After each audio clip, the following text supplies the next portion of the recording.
Welcome to All Things Circular, hosted by Rich Bulger, Victoria Darcy, Peter Evans and Demia Polak. This is where we unpack what really happens after first use and why it matters for business, for resources and for the future of technology. Through honest conversations with industry leaders and practitioners, we explore what the circular economy looks like in the real world. No hype, just insight. Let's get into it. Hello and welcome to a very special episode of All Things Circular. I'm Rich Bulger and we are celebrating our 50th podcast episode. And I wanted to do something very special. I flew to Chicago. You finally got me to Chicago to meet with a good friend and mentor of mine, Biju Nair, the EVP and President of Global Connected Devices and International with Assurant. He's one of the key people when I got into trade-in and we were trying to figure out this industry that really had a forward-looking approach to solving business problems that was not only right for the environment, it also had economic benefit. So I'm thrilled to share some of the conversations that we've had over the years with our listeners. Biju, welcome to the podcast. Rich, thank you very much. And thank you for that generous and kind introduction. You know, come to think of it, as you started planning for this thing, our friendship goes back now 15 years, and we have had so many conversations across different topics around this stuff. And I'm really excited to be here and contribute to this wonderful podcast that you've been doing now for so many years. You won't find a person on the planet that has the passion, the problem solving, and the sense of ownership that Biju has. So I'm not surprised that this has evolved well beyond just mobility. We'll get into what global connected living really means. But I remember the first time that I met you in person in Greenville, South Carolina. You came in, we were solving a business problem and you wanted to put hands on. But I think I had surgery that morning and we met that afternoon. Well, talk about passion, right? Here's a person who had surgery that morning, and I wasn't expecting Rich to be there at that dinner meeting. And we were there with a couple of people from the Hyla team. And here is Rich. He can't swallow, he can't eat, he can barely talk, but he wanted to be engaged in that conversation. You know, it's folks like you who have started this industry and have taken it to the levels that we are. And after so many years, you're still passionate about this topic. It's amazing. And you've changed the planet when it comes to the impact. You know, adding hundreds of billions or tens of billions of dollars, probably hundreds of billions of dollars by now into the global economy. And I can't think about the impact that you've led through e-recycling, Hyla, and Assurant by keeping devices in circulation. Yeah, it's in fact, in preparing for this, I had asked the team to share the latest data with me, and it's staggering, Rich. I look forward to reading that report every year. Yeah, and we put it out every quarter. I think since inception to date, since you and me and a few of our other colleagues got together and started this, 197 million devices repurposed, $23.7 billion in the pocket of consumers when they trade in their devices, brought connectivity or improved connectivity to tens of millions of people around the world because these get reused in other parts of the world as well, 39,000 metric tons of e-waste diverted from landfills, and 10.3 million metric tons of CO2 emissions avoided. Congratulations. See what you started? Oh, no. We did this journey together. And I remember when I was a young marketing director, BM's director in the company when we had met, and there was a challenge that we had. The iPhone 4S was getting ready to launch. And prior to that, the business model was buy one, get four free. Phones were BOGO, and we had a retention program called New Every Two, where we gave $100 to a customer if they agreed to extend their contract by 2 years. Yeah. The Apple device and the high subsidy completely flipped that upside down. And I remember the challenges that I was trying to solve at the time as a marketing director, trying to get customers and keep customers, was how could I go through and encourage someone to stay with us? Yeah. And when John Legier was doing the Uncarrier piece, I had an operations remit of getting things into and out of stores and the marketing remit of keeping customers. You approached us with this innovative solution. We were trying to figure out how to sell Crayola accessories and light bulbs that change colors, 47 different types of Bluetooth speakers. But the approach was pretty simple. Asking a question, what are you doing with your old device? And if that product had value, could we apply that value towards the next purchase? You built a catalog and really helped us turn someone's old equipment into a form of revenue. Yeah. How did you come up with that idea? Yeah. So, Rich, going back to the days, you remember most wireless retail locations would have a box that said, donate your old phone here. And, over a 6-month period, you would collect maybe 5 or 6 phones, right? Some people, I don't know where to put this. I'm going to put this in there. Not really a great idea, right? So the original founders of Hyla, Scott Wagner was among them as well, or Erie Second Core back in the day, if you remember, came up with the idea that, hey, the reason these phones seem like they don't have value is because they're being subsidized by the carriers.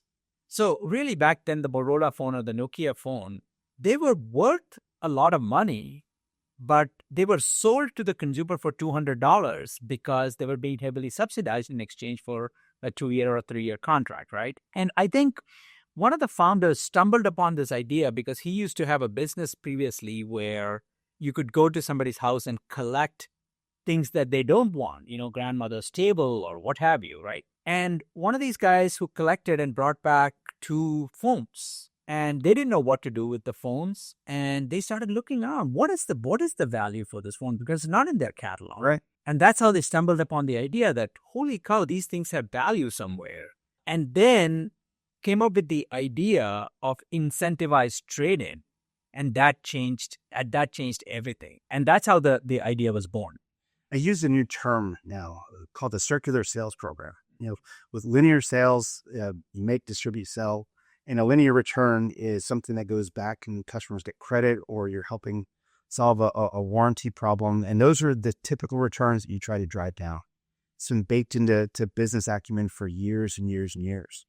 When you introduce this concept of a circular sales program, where you try to offer someone the next new device, but recapture their old device so you can get it to the second, third, or fourth customer, it's a different way to sell. And what I found in the US when we were talking about this program, the culture in the United States, especially for the senior people in business that had money, they wouldn't want something that was used.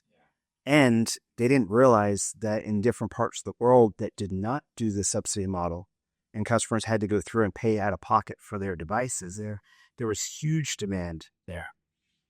So, yeah, it did. And also what ended up happening in the entire process is, customers are smart, right? And back in the day, what is a retail salesperson in a wireless store trying to do? They're trying to sell your device and sell your plan along with it. And it started to become that this trade-in was becoming an impediment to the primary thing that they were trying to do, which is sell your device and sell your plan.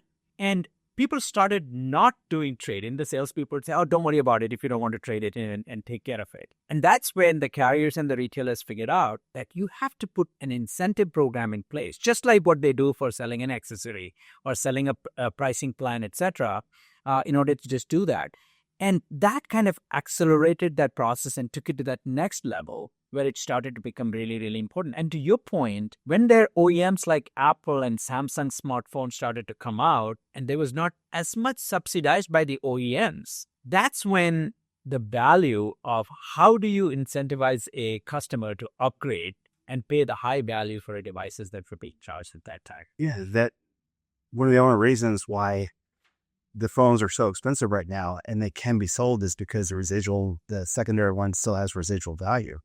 Every year, 2 things happen. The new phone launches with more features and a higher price point. I remember when Wei Qinglin, I call her the godmother of the trade-in program, she was the one from headquarters that was trying to figure out this program. And she came to us with this idea of accessing a catalog to find value, applying that value towards the customer's purchase. We used a gift card program to do that, to make it seem like a form of payment. Yeah. And then if I sent the device to the right spot, if the value of the device was worth $100, the customer got to spend that buying accessories and other things in the store, which we really liked. And then when I sent it to the plant in Indianapolis, I believe is where it was at that time, we got paid in that only that $100, but a finder's fee on top of that. So it became an incremental source of revenue. I knew it was going to work because I initially tried to get all 17 districts to sign up for that program. And 15 of them said no. Actually, it was 2 words. I think the first word began with an F, and I can't say it on the podcast, but they felt as though it was going to take too much time. Yeah. And the rule of thumb was if you can't do something in 30 seconds on a sales floor, you're not gonna do it. But when we knew it was going to work was when the 2 districts that said yes at the region review. And back in the day, we were talking about offices and CEO meetings earlier today. We had this big desk, U-shaped desk. Regional president, Jerry Fontaine, very sharp guy in the middle. Dr. Noah, our finance guy, was to the left. I was the marketing guy with the binder that had every statistic on the planet. And the 2 districts that had the trading program were not only 1 and 2 in year-over-year growth, they were 1 and 2 in every sales KPI that we had. And we knew it was going to work when the other 15 district managers who didn't have the program complained about it. So it became a different way of selling. Yeah. And to your point, remember the product called CE, Carrier Exchange, that we have put on there, which is the catalog that you're referring to, which had pricing and information about every SKU that the carrier was selling at that point. What is its residual value? And these were our estimates back in the day, right? We didn't have that much data or analytics or anything related to that. And then became the question about, hey, what if I wanted to override the $50 that you're saying this device is worth, the idea of promotion? So we scrambled and built a promotional module around that. So now a carrier can override the organic value with a promotional value. So the evolution of the product just came through that way. Yeah, and we were talking earlier today, 2 of the most successful circular economies on the planet that exist, no one considers circular. Yeah. Real estate and automotive. Yeah, it's just natural to harness the value of the old thing when you're buying the next new one. But I get for my truck, I drive a 2015 Dodge Ram. I talk about it a lot. I'm getting ready to have to buy a new car because my son just turned 16. Oh, congratulations. Yeah, you were around when he was born. Yeah. But you see it all the time. If the organic value, the Kelley Blue Book value of the truck is worth $20,000, it's because they can sell it for $25,000. Yeah. And then they can sell finance, warranty services on top of it. But I get all the time, there's high demand for my truck. Yeah. And if I want to bring it in, they'll give me $30,000. And where that $30,000 comes from is harnessing the residual value, the organic value of buying low and selling high. And you add in the promotional dollars that you would discount anyway to get someone, and you combine the 2 together to present the best offer on the planet for a product that carriers, the people who are selling things and trading in, are in a position of power to go through and compel the person to trade in. Yeah. It's uncanny, Rich, the similarities between the automotive market and the smartphone market, right? Now, it's natural that when you're going to buy a car, you want to get rid of your old car because it takes up real estate, right? But in the old days, people would throw the smartphone in their drawer, right? Hey, what if this phone breaks? I can still use my old phone. And you can survey 100 people on the street. How many of them have opened that drawer and reused that phone? Because technology moves on, does it work on the same network, et cetera, et cetera. So it is actually burning money. They're putting money in the drawer, letting it depreciate to 0, and then not doing it. That's where the trade-in value, and you talked about the 2 biggest recycling circular economy, housing and automotive. Massive. 2 of the biggest purchases most average people will do in their life. Imagine the third one, which has become the biggest circular economy, smartphones, right? I mean, it is disproportionate sizes and value, right? But it's becoming so incredibly important. Dr. Peter Evans, one of my podcast co-hosts, he does a lot of research and kind of an article from ThreadUp that showed that more than 70% of Gen Z and millennials are checking the resale value of their clothing before they buy it. Yeah. Because they understand that the clothing that they put on their back isn't an expenditure. It could be an asset. They're trying to figure out what it's going to be worth at the end of the season. They factor that value into the purchase path. So with technology now, circular platforms that you've pioneered your entire career, it's made it so much easier to match supply with used demand that it's not just smartphones. everything. Sneaker markets, clothing, you name it, right? Yeah. And We were talking about used cardboard boxes. Yeah. Oh, yeah. One that you can buy match used supply with used demand. yeah. So tell me about global connected living. So, I mean, clearly that's an indication that there's more to this game than just matching smartphone devices. Yeah. So in December 2020, Hyla was very fortunate to be acquired and integrated into Assurant. And Assurant has three main business units: global automotive, very self-explanatory; global housing, self-explanatory; and then there's global connected living, right? So our business was integrated into global connected living. And global connected living deals with three major areas: mobile, which is the largest part of our business; consumer electronics; and financial services, right? I'll spend like 30 seconds on describing. Mobile's pretty straightforward. Everything in the mobile device lifecycle, right? When you're buying a new smartphone, the good old trade-in that we've been talking about, it goes through our platforms. These devices end up in one of our device care centers. We process them and find a second, third, or fourth life for them. Then there is insurance for these devices. Believe it or not, for an increasing majority of global citizens, but particularly American citizens, their smartphone is their only access to the internet, especially if you are dependent on the gig economy. If you lose your smartphone or if you break your smartphone, you don't work that day, right? So Uber drivers of the world and others, right? So insuring your smartphone has become a very critical element to it. And it's also a big revenue generator for the carriers while providing a very, very convenient service for the consumers. So Assurant had the big ability to do insurance. Hyla was obviously one of the global leaders in trade-in. So the both came together really, really well. And there was no customer overlap. Amazing culture in this company. I mean, a lot of people have asked me, I think we have had this conversation. It's been 5 years since the company's been sold. You're still here, because I love the culture of the company. You're not going to stop. Yeah. And it's, and 350 people came with Hyla. 347 are still here. Wow. Right? I didn't heard that. Yeah, that's unheard of in most M&A activities. And so the second part of Global Connected Living's business is the consumer electronics extended warranty business. So we just announced during our last earnings call that we are now taking over all the extended warranty business at Best Buy. What Geek Squad used to do, we are going to administer and also use Geek Squad's capability in order to support the Best Buy customers. So that's your classic extended warranty work with retailers like Target, with Lowe's, many OEMs like GE, etc., supporting pretty much anything that's in your home. And the financial services business is very interesting. And again, one of these things, we are white labeled. Nobody knows this is Assurant. If you have a Chase card or an Amex card, you get purchase protection benefits on that. We are the we are the ones behind the scenes who are providing that, right? You bought a camera with your credit card. It's protected for a year.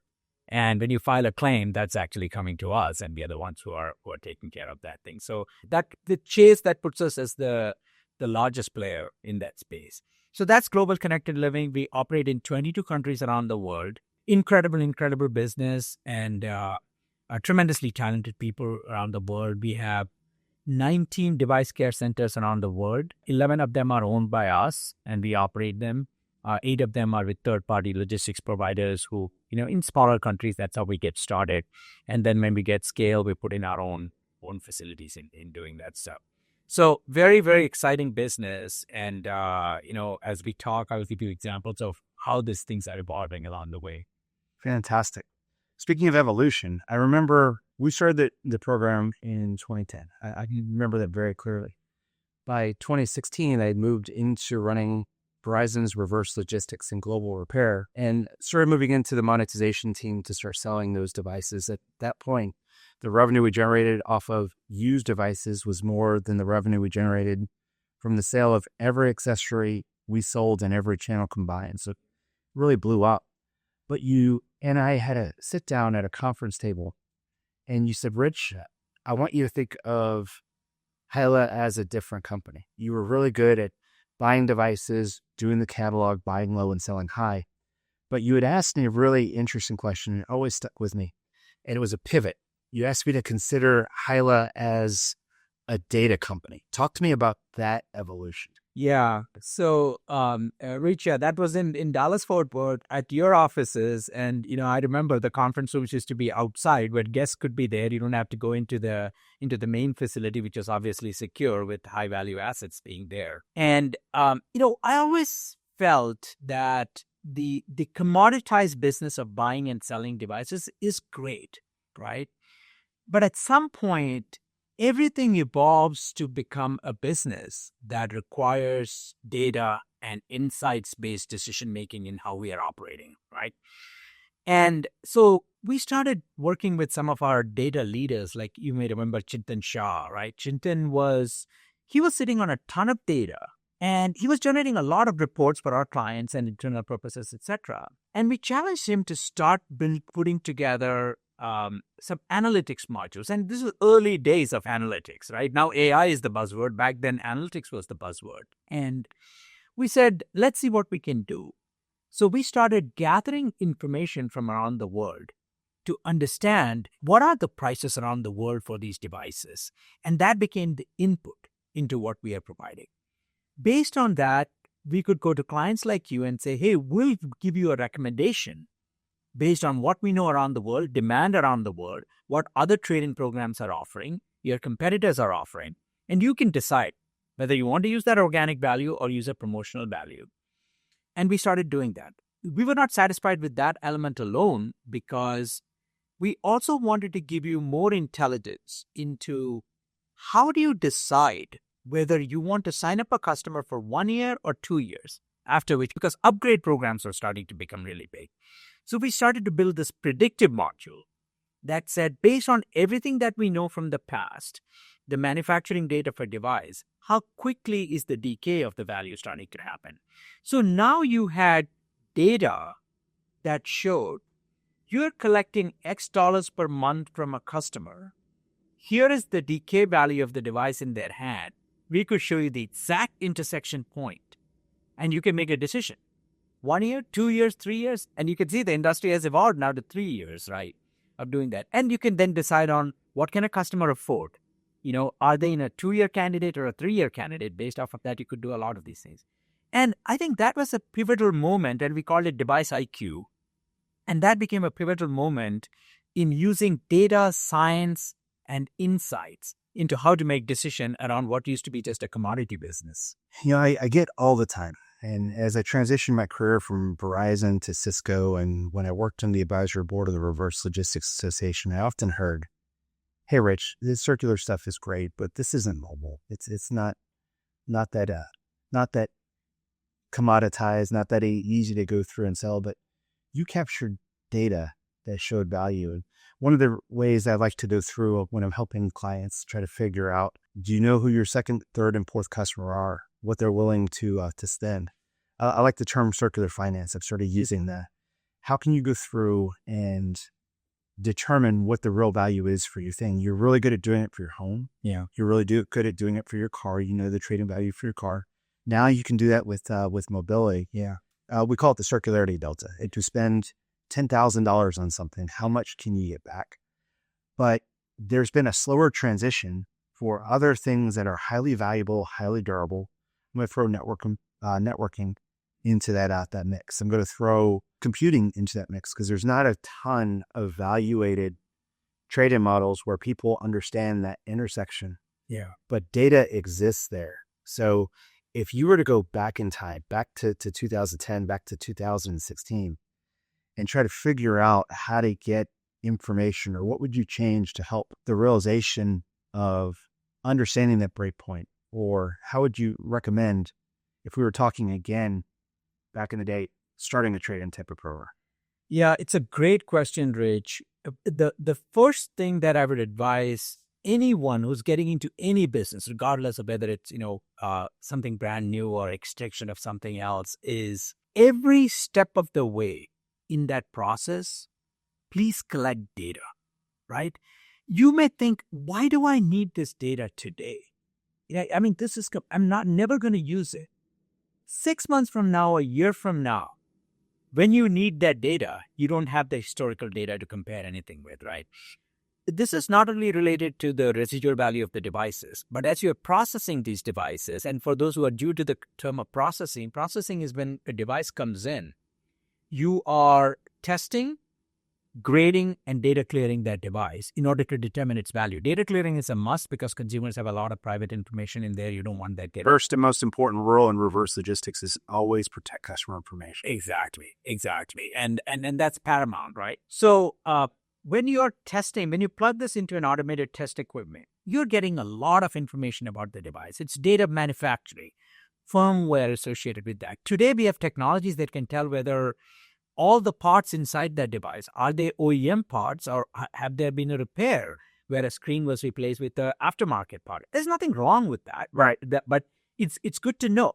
So gathering all of that data is important. Today, you may say, it doesn't matter to me because the buyer doesn't care, right?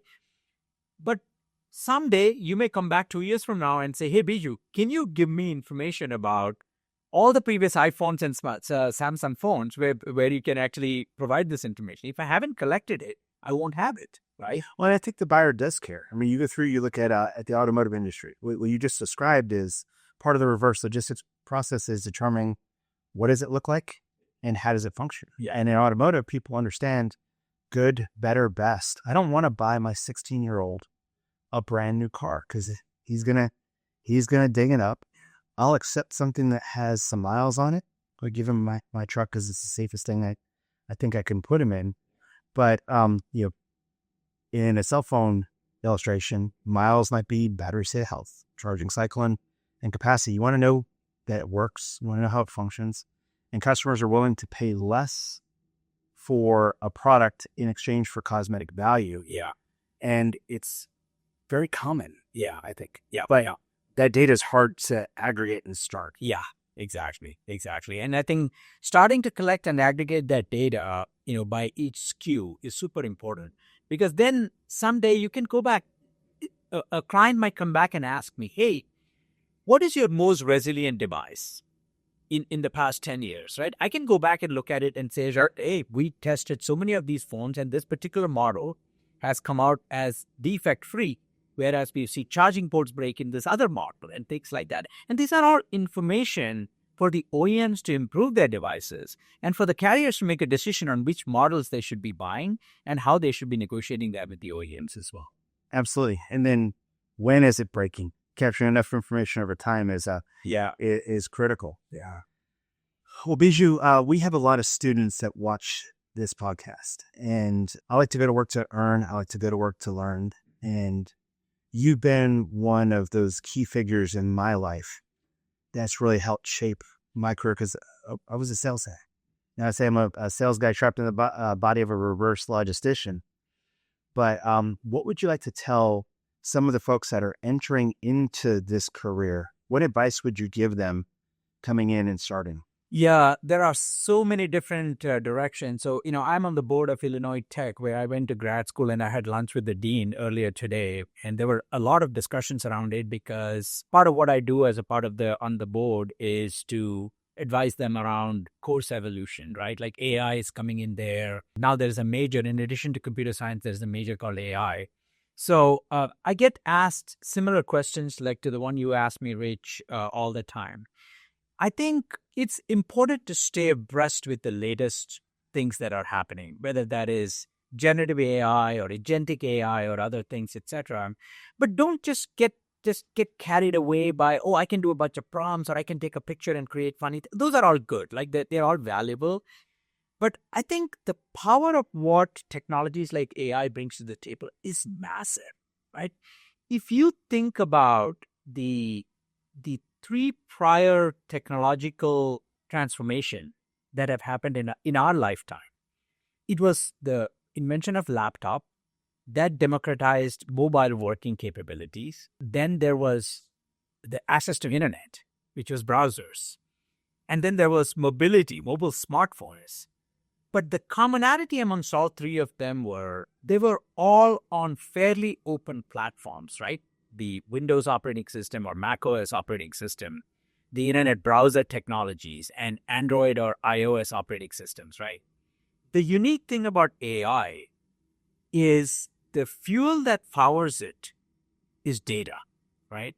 So understand the power of data, that we've been talking about this for a long time, and learn to use data. And every technology that is available to manipulate that data, and use AI and other platforms that are available to learn about that data, generate insights out of that data. The second thing that I'll advise people is, it's not enough if you're getting a computer science degree or an engineering degree of any kind. It's not enough to just learn the basic art of programming, right?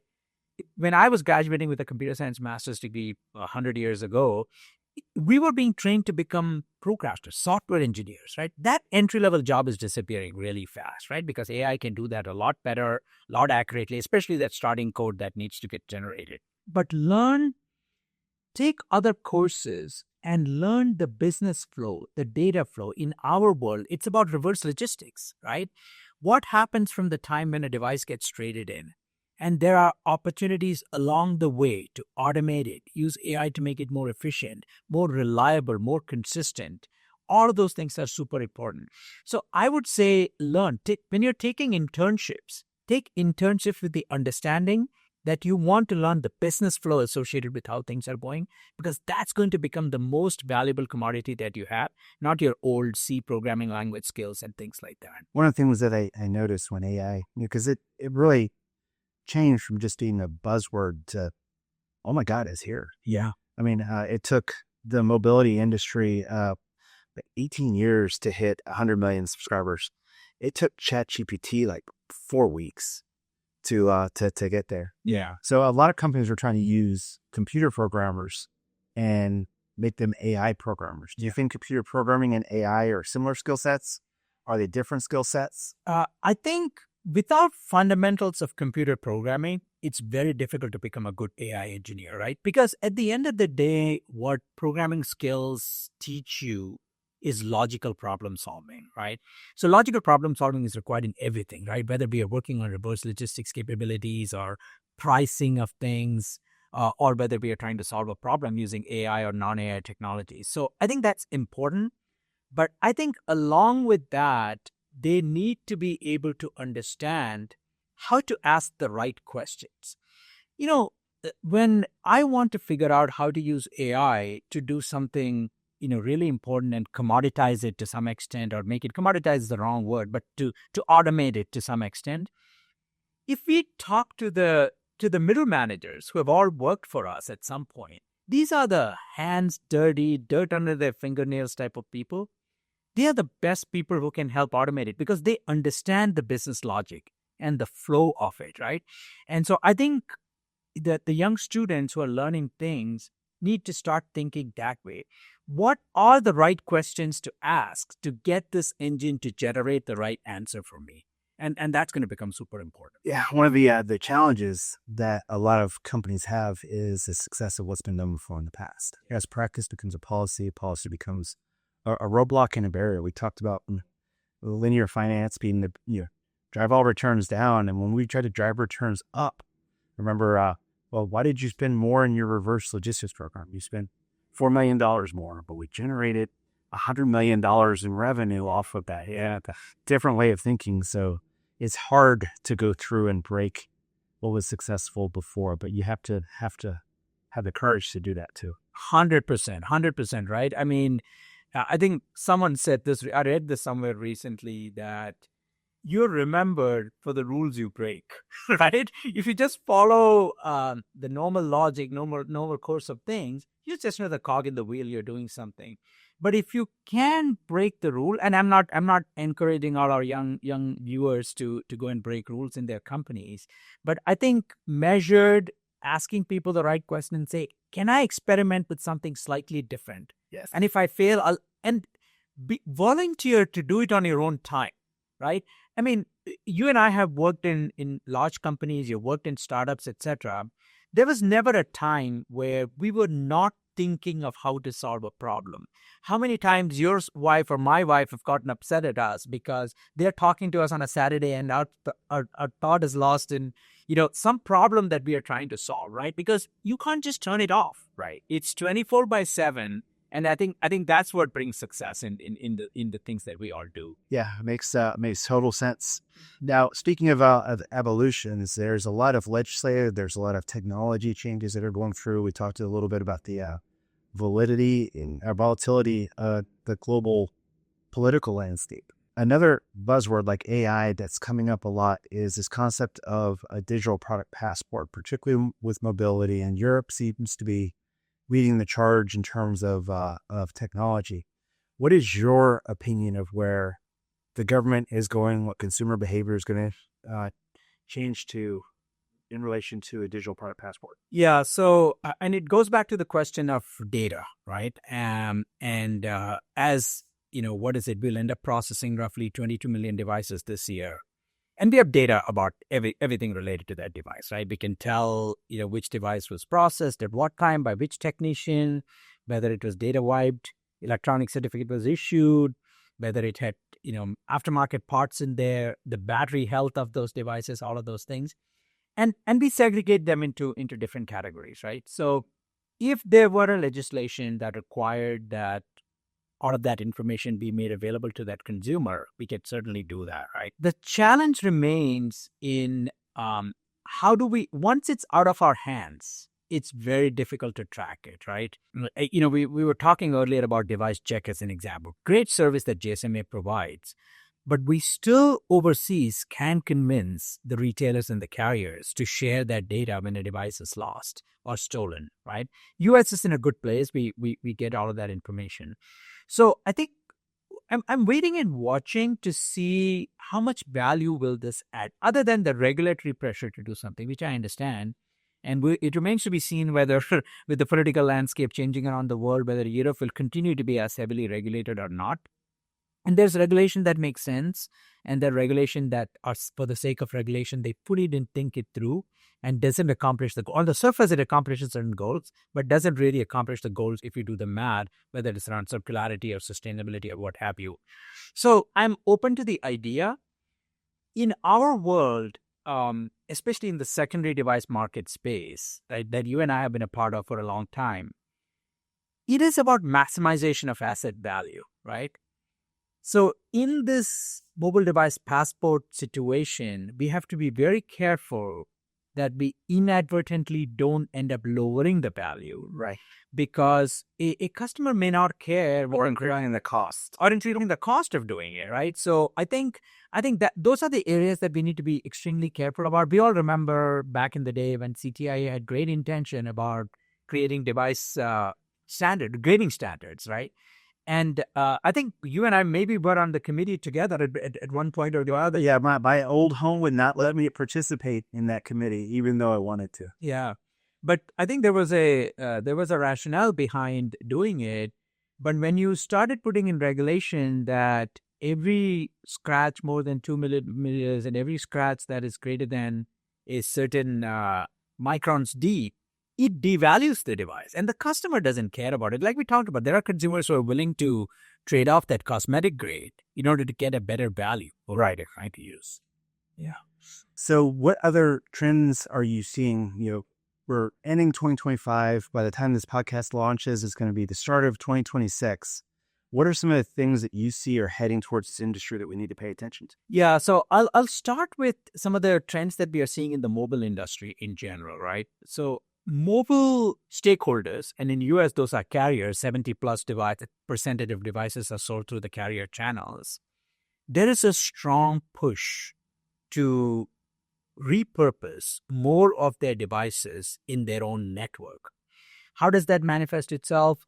Well, somebody filed an insurance claim, right? Instead of cracking open a brand new device, both for the sake of sustainability and for cost, take a device from your trading program or your other returns programs and repurpose them, certified pre-owned device, and make a reuse out of that, right? It checks your sustainability box, it checks your cost box, and a customer is expecting a like-for-like device, not a brand new device, right? Right. So similarly, there is increasing appetite from consumers in all categories to accept a pre-owned device, right? You remember 10, 15 years ago, consumers did not want a pre-owned device, right? Even in countries like Japan, where customers have been reluctant to take advantage of a older device. Now, the online channels, the younger customers are buying pre-owned devices, right? So even in the US, the sub-brands, the prepaid brands of all the three major operators are starting to sell a lot of devices to their subscriber base, who may be in a different economic reality or a different sustainability reality that they're doing, right? Younger generation is certainly going in for Gen -1, Gen -2, good devices, good condition, good battery health, and all of those things. Well, and there's hard data that goes through and backs it up. Gen Z and millennials have fundamental different purchase and work motives than Gen X, which I am in the boomer generation. When I got into market, the thing that stood out as a reason to go to work was job instability. Salary instability. Same thing for the boomer generation that trained me when I came in. But this younger generation, Deloitte did studies on this. They will come to work for purpose over price. They're willing to spend more. They're aware of their carbon footprint, and they're actively taking steps to avoid it. And they're also really great at using technology and circular platforms. So they think it's right for the environment, and it's smart. Also, some interesting stuff. Millennials are willing to go through. Their primary way that they buy used is going to a static site to see pictures. The Gen Z will use a live site like Whatnot, where it's I call it QVC for Gen Z. A little video reel to go through and see what's happening. And there's competition for that particular thing, but they're using their eyeballs to assess cosmetic conditions and what you do for vehicles when you're looking online. It's interesting. I think one of the economists called that generation the access generation rather than the possessed generation, right? They don't want to own a home. They just want to rent a house or an apartment because they want to be able to move and have the flexibility. They don't want to own a car. They want to get in an Uber or get one of those, renters that you can rent by the hour and use them as they need to be. And they had the same approach towards, why do I need a brand new device? I'm going to be using this for a couple of years and I want to get the next one. And I'm perfectly good with a good working functional device that can last through my 8 to 10 hours of the day in order to do that. And, their mindset is very different. And just to inject a little bit of humor in there, one of my kids was talking about following their passion, right? I'm like, hey, man, follow your passion as long as they're hiring. That's very, very important to do. But it's fun. I mean, I have kids in that generation, so I can relate. Yeah, it's interesting times, and eventually those are going to be the generations that are in leadership positions of power. Yeah. So, Rich, let me continue on the question that you asked around some of the trends, and then I want to pivot that into how those trends manifest into what we are doing from a technology standpoint. Right? I'd love that. Let's go, Steve. So the other trend that we are seeing outside of mobility is, consumers' homes have increasingly more connected devices. It's not a new phenomenon. It's been happening for a while. And you open up your Wi-Fi at your house and you see 97 things. Exactly. And I saw an article the other day that here are the 10 devices that actually are really taking away bandwidth from your Wi-Fi. Apparently your home camera is one of those things. Yeah, that makes sense. Yeah. So consumers are also busy. They're struggling, and not everybody's as tech savvy as the rest of us, right? So they're saying, what do I do if my smart TV breaks or my connected dishwasher breaks, right? Who am I supposed to call? Am I supposed to call LG? Am I supposed to call Samsung? Who's the... So there is an increasing part of our business called home solutions where there is a propensity to say that we will cover for a fixed month everything in your home, protection and support. And it goes a lot of high-tech things on an app on your smartphone that actually you can say that, hey, I can't see my cable TV. And you can punch it in because they have already registered the device within our system. Say, my smart TV doesn't work. And if there are more than one smart TV, we'll say, which one? The one in your living room or your bedroom? We'll prompt them very intelligently to do that. And then we'll take them to the exact location, not search through a whole bunch of things. And says, okay, check these things. Right. Is the cable unplugged? What do you do? Oh, obvious things. If that doesn't work, it escalates to an assisted call, video assisted call, where a technician will say, okay, show me the back of the device. Show me what's happening. What is it? Turn it off, turn it on, show me what's going on, etc. And ultimately, none of that works. We have to dispatch a technician over there or ultimately replace that device, right? This is becoming really, really popular. And our traditional carrier... I've used it. My wife's used it. Yeah. Our carrier customers are also using that as a distribution channel because since COVID, home has become the new battlefield, right? Because people are spending more time at home. You're being entertained at home. More people are ordering in and dining at home. You've got more connected devices that you need to deal with, et cetera, et cetera. So those are the two big trends that we are seeing in order to do that. So how does that change for us as a technology company that is serving our clients, the carriers, the retailers, and the OEMs of the world? So the number of mobile devices are increasing somewhere between 15 and 25% every year that comes through our facilities, our device care centers. So speed, accuracy, and consistency have become really, really important. So if you come to one of our national facilities, which I'd love for you to come and check out one of these days. Brandon, I'll come say hi. Yeah, and Brandon is always eager to have guests out there. And it's fascinating. What you'll see is the amount of automation that has happened out there, right? And it is every step of the way, right? It used to be that, there used to be somebody who's unloading the boxes and loading it onto scan it. Now that's being automated with robotics. These boxes that get scanned get put into different bins automatically so that they can be taken care of. About 2 years ago, I saw Cleaning, grading. I sit there, I guess the diagnostic checks, those are all fully automated. One of the fascinating things was they were developing 4 or 5 years back or so, a box cutting robot. And I'm like, what the heck? Why do you need a box cutting robot? Now you're getting fancy and trying to waste money and whatnot. They ran me through some stats that were stunning, right? We receive about 1 million boxes a month through our facility. They're saying, imagine a person standing there for 8 hours trying to cut these boxes. Over a period of time, they get sloppy, they scratch the phones, they have carpal tunnel injury syndromes, blades break. We try to give plastic blades that break easily. It can go in your eyes and whatnot. So they convinced me that they got to do it. My God, that was one of the best things that we invented. And that too, learning, right? We used to cut the top of the box off, and then we discovered that as a person is transporting it, it can possibly fall out. So over a period of time, they developed it so that it cuts only in three sides. So even if you flip it open, the lid remains and it doesn't come out. So these are learnings that get through this continuous engineering process that we go through. To your point, cleaning. We have a unique dry ice-based cleaning technology, which cleans every phone every 2 seconds. And then we've got a cosmetic evaluation system. And dry ice isn't moisture. It's not moisture, exactly. So it protects your device. Freezes the imperfection, blows them away. Exactly. They use it in medical restaurant. Exactly, yeah. And then Vision Tunnel can check every device's cosmetic condition, front and back, and the sides in 2 seconds. So the front and back, because there are cameras up and down, and then the robotic arm picks it up, shows it in front of a camera. So we have got speed, we've got consistency.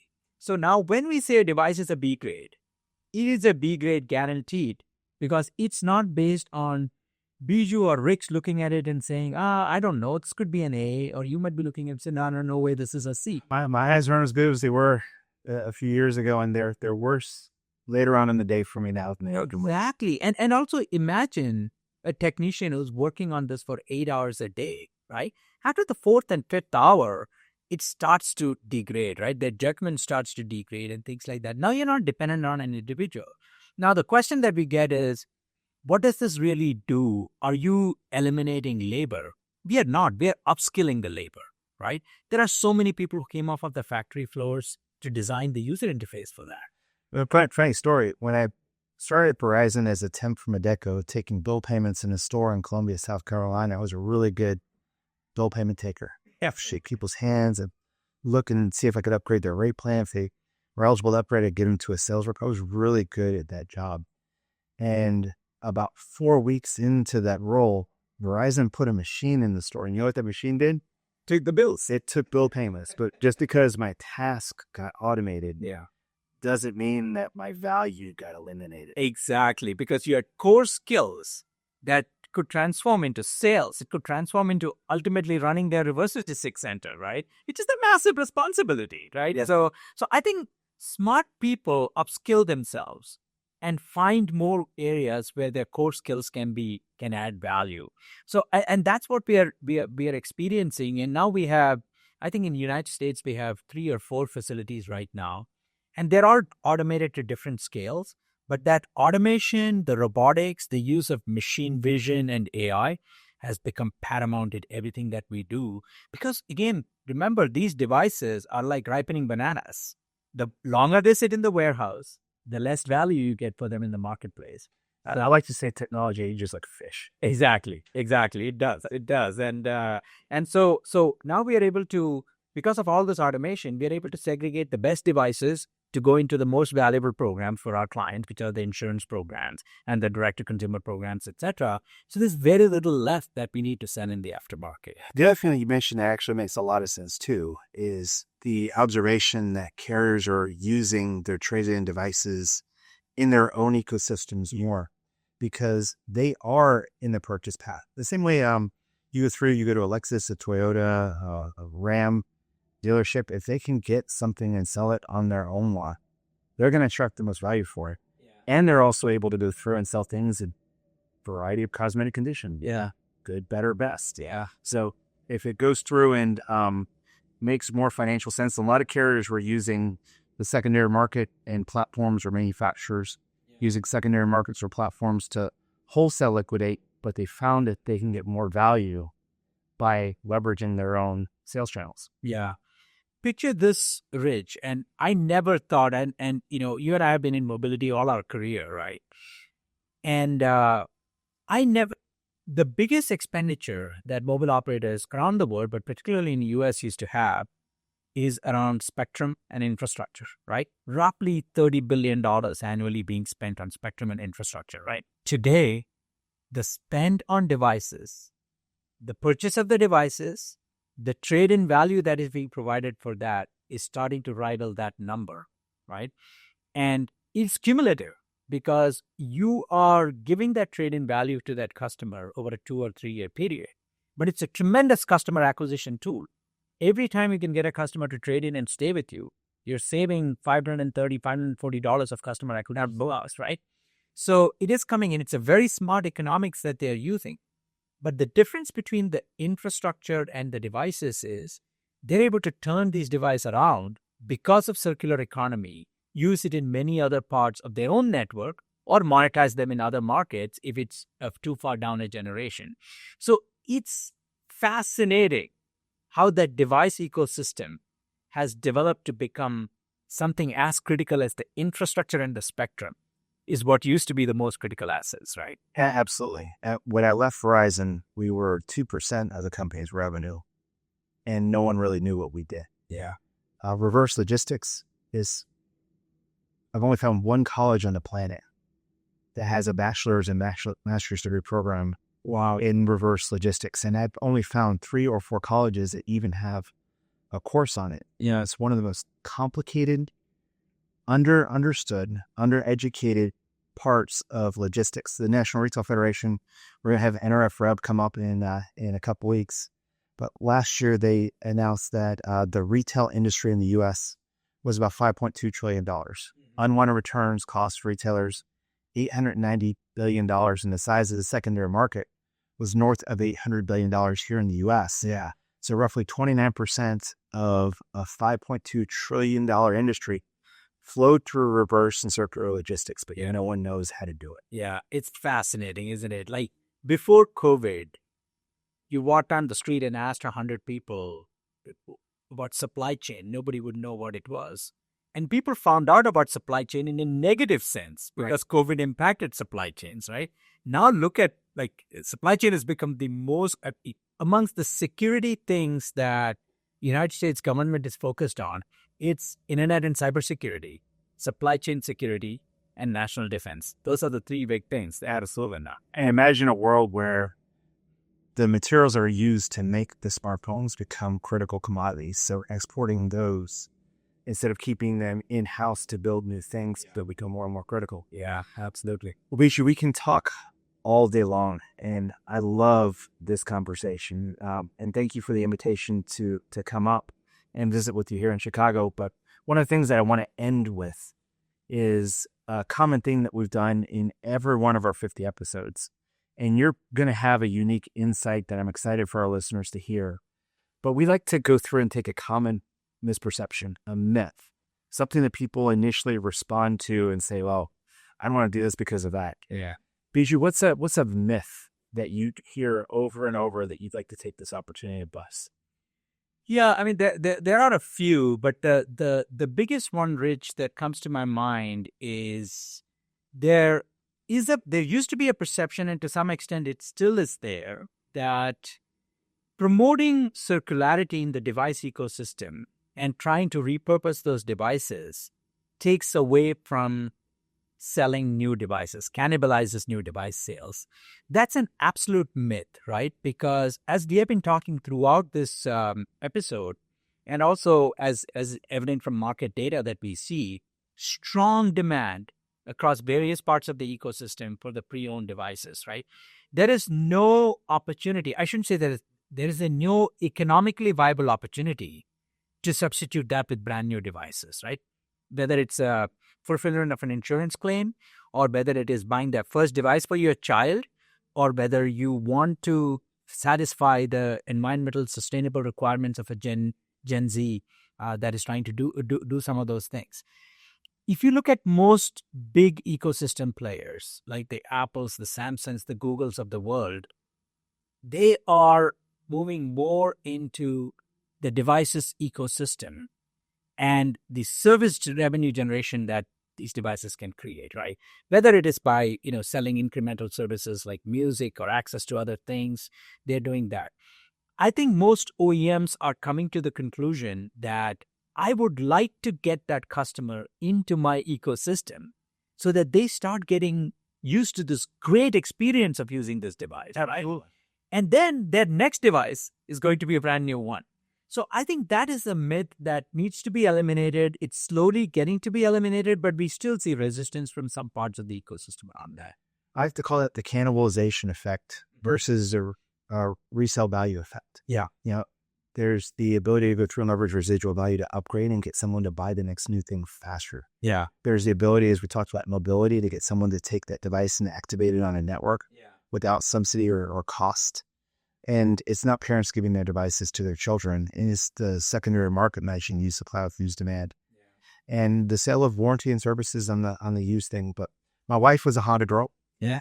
She bought her first Honda used at 16. Yeah. And, she's been a Honda driver her whole life. Yeah. So when you understand who the second, third, and fourth customer are, and you start getting data on it to know who to target to turn the used consumer to a new consumer as their economic status changes in life. Yeah. It's smart business. Yeah.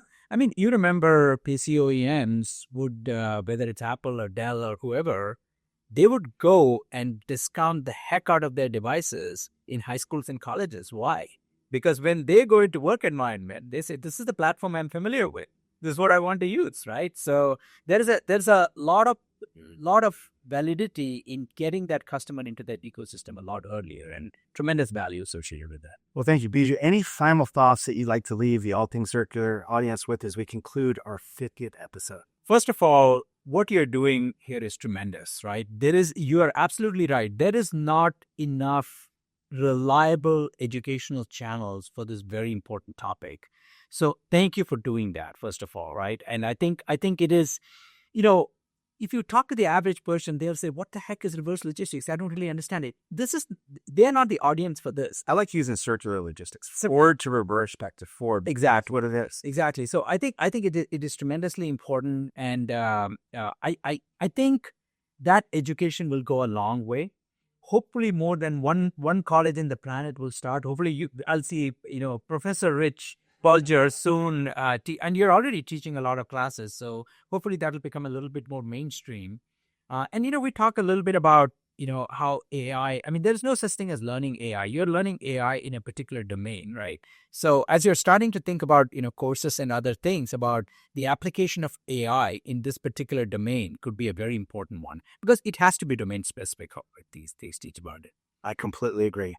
Biju, thank you so much for spending the time. Thank you for the life lessons that you've imparted on me for well over a decade. I'm not surprised that you're going hard, you're going fast, you're going global.